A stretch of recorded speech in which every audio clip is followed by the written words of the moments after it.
नमस्कार आणि मी वैष्णवी। आम्ही कुठे चाललोय आणि कोणत्या देवाला, तर आम्ही चाललोय आई सटवाईच्या मंदिरात चाललोय। आणि हे खूप जुनं पुराणं मंदिर आहे आणि ते सटवाईचं आहे। आणि तिकडे चाललो आहे कारण की आमच्या बाळाचं जावळ काढायचं आहे आणि जावळ काढण्यासाठी निवद नारळ वगैरे सगळं आणलेलं आहे आम्ही।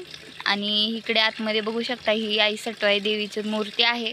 तिला मी छान असं धुतलेलं वगैरे आहे, तिला हळदी कुंकू लावलेला आहे, निवद नारळ वगैरे सगळं केलेलं आहे। आणि कणकीचा जो दिवा असतो तो सुद्धा लावलेला आहे आणि फुले वगैरे आणलेत ताटात तुम्ही बघू शकता। आणि ते सुद्धा मी तिथे आई सटवाई देवीच्या मूर्तीसमोर ठेवलेत आणि तिला आडवं कुंकू लावायचं असतं त्या मूर्तीला, ते लावून घेत आहे।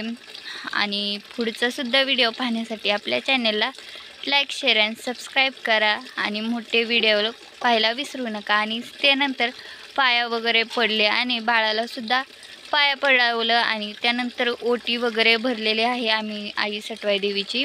आणि त्यानंतर बाळाचे मामा आले आहेत आणि त्यांना सुद्धा त्यांचा जो मान आहे तो दिलेला आहे, नाम वगैरे लावला आहे, टावेल टोपी दिलेली आहे। आणि बाळाची त्यांनी एक बट कापलेली आहे, ती मंदिरातच कापली जाते। ह्यालाच तर आई सटवाई देवी